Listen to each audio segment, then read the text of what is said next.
Hello everyone, welcome back to Guide with Samuel. Today, I'll show you how to update the country linked to your Gmail account.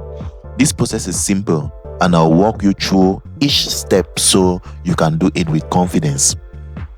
So to begin, open Gmail in your browser and click on your profile picture in the top right corner. From the menu, select Manage your Google account. This takes you to the main settings of your Google profile. On the left side of the page, find and click on Personal Info. Here, you can update key details about your account. Scroll until you reach the address section. Look for your home address and click to edit.